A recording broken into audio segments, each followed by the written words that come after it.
Hello everyone, welcome to our second experiment in Lab 2 experiment, which is Strength of Material Lab. Our experiment today is a study of stress state in the case of eccentric specimen loading under tension. This is available in the manual, it's in Blackboard, this is page 80. We already covered in class the introduction and background theoretical information about this experiment, but also the manual has some details like the objective. Objective of this experiment is to study the eccentric tension of a test piece, determination of stress during the eccentric tension, and also comparison between the experimental and theoretical data. As an introduction or as a revision for us in here in this video, we know that if we apply some force P not in the center, so this is the origin, and this x-axis. In last experiment we applied single force into x-axis longitudinal axis, but now we are applying a force not in the center, and this is the definition of eccentric. Maybe it will have a distance in z-axis only, or maybe in y-axis only, or maybe a combination of z and y-axis.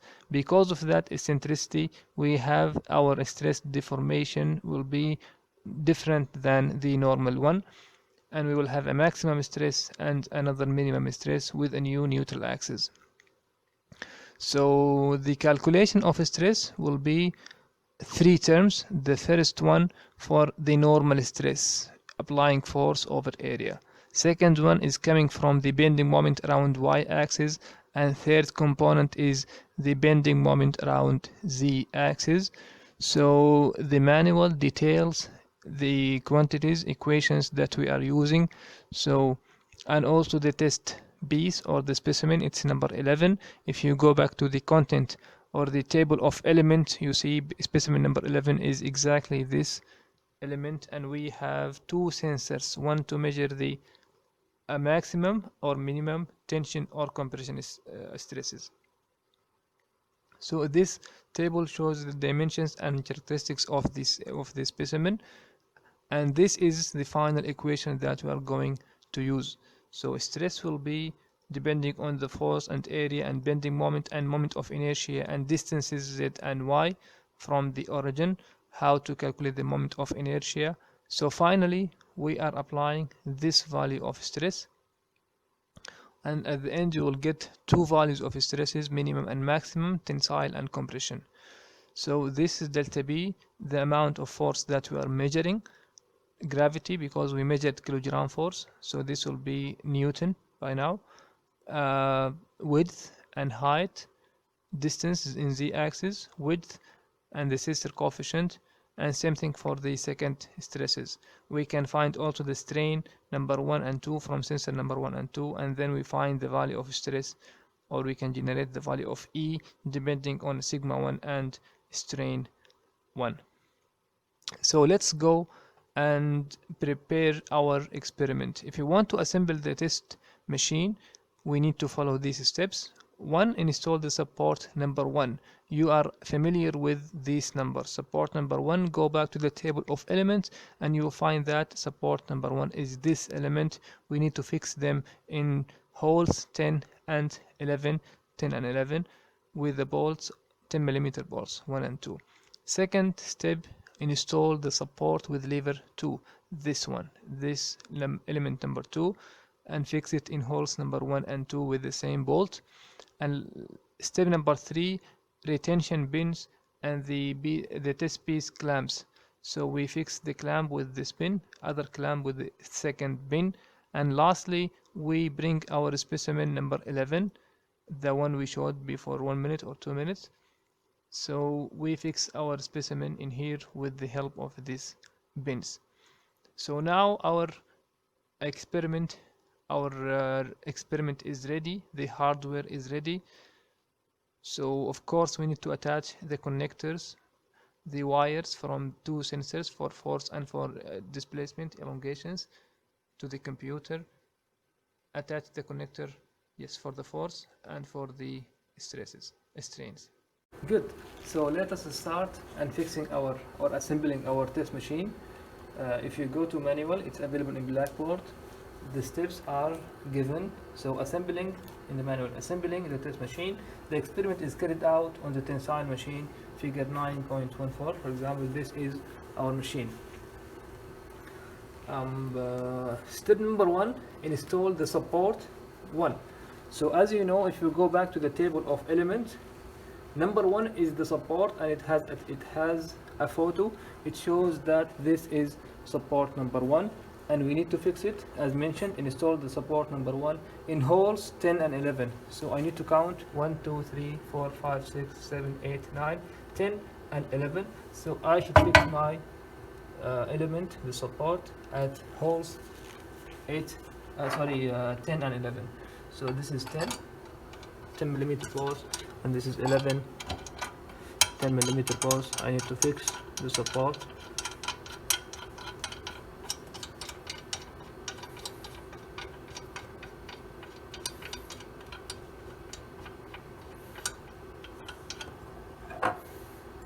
So it's fixed.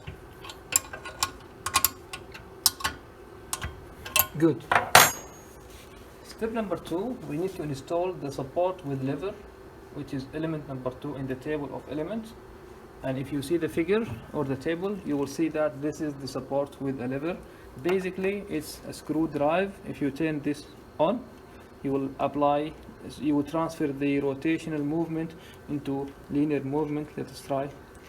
You see the length is increasing in here, and now you see the length is decreasing. So anyway, let us put it, and it's mentioned that install the support with the lever 2 in holes number 1 and 2. So this is hole number 1 and 2. So I will fix it in here. Same thing, we need the 10 millimeter bolt.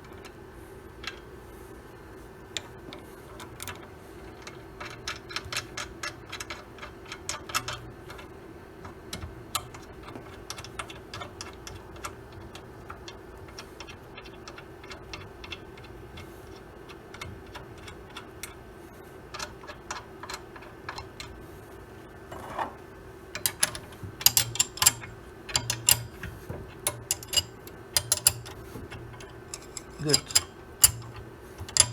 And you see we have this wire. It will be connected to this device at pin number 1. So I will fix this. And what is the meaning of this connection? This is a sensor to measure force. So when I turn this knob to the right, I'm applying some tension force. When I turn it to the left, I release the force. So anytime I apply some force, this sensor will be measuring the value of Newton tensile force.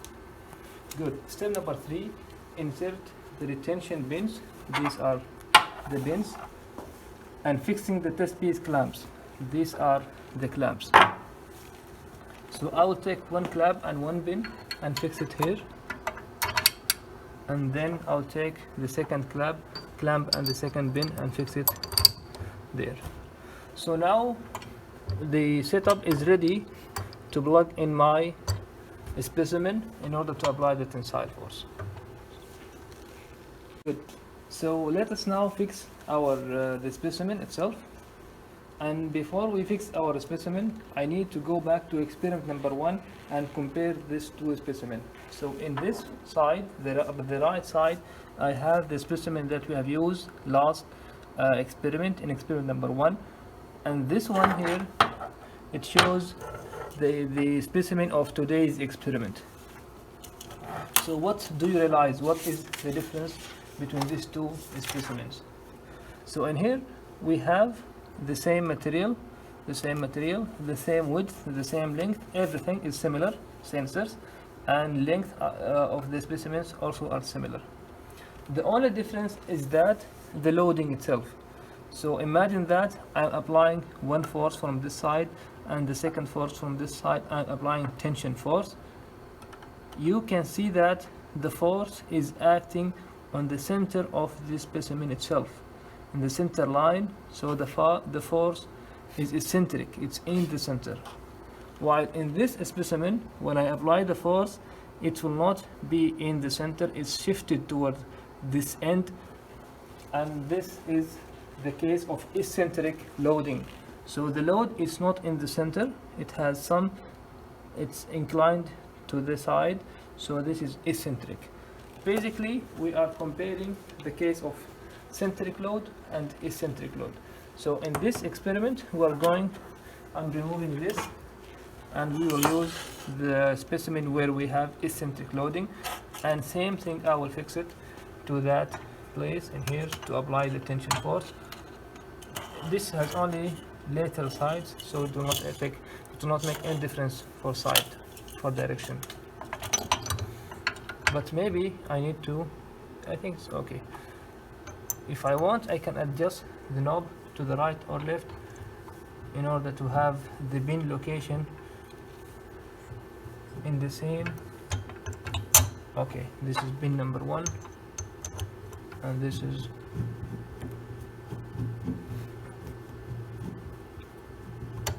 pin number 2. I need also to connect the sensors for elongations or for strain measurements. Good, so that is ready now, and as you see, if I apply the knob to the right, I'm applying a tension force. If I release it, it will be loose without any force. Okay, let's go and perform the experiment now on the computer. Now, for conducting the experiment, we need to assemble the test machine as described above. Already we assembled the test machine or the experiment components. Loosen the specimen by turning the knob on the lever, so we make sure that there is no load initially applied. So now it's loose, and we need to run the strength of material lab software. So it's already open. Let me close this and start again. Study of stress state in the case of eccentric specimen, experiment number 2. Double click, so it's ready right now. As you know, we have 3 tabs: tab for the parameters of the specimen, tab for the readings, and tab for the results. Let's go here and go to the manual again. Open the double clicking, it's open. The properties, it's already given. Click start, so we click start to make sure that we are ready for measuring the forces. Now we checking the meter on the screen and apply force slowly up to 100. So this meter, it shows only 4 kgf, kilogram force, so we can turn the knob on to the right and we apply more force, 25 more force, and more and more and more until we reach the value of 100 as instructed by the manual. So when we reach 100 approximately, we click measure. That means we have our first reading, and then we increase each time 25 kilogram force. So now I will increase another 25, so it will be 100, almost 125, and then measure a third reading, 150.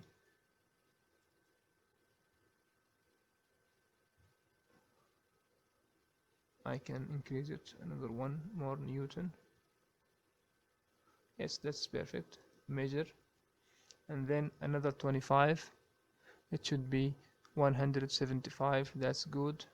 Measure, and then another reading at 200 newtons or 200 kilogram force, which is here, and measure. So this ends our readings, and this will be our results. We can see that we have stresses higher in the bottom and low stresses on top. That's because the load was not in the center, and we can see that the slope of the lines are different for sensor 1 and sensor number 2. If I want to save this result, I will go to menu and save. So the file is automatically saved in my computer. C, files, strength of materials, Excel files, and this is the readings that we have obtained. Yeah.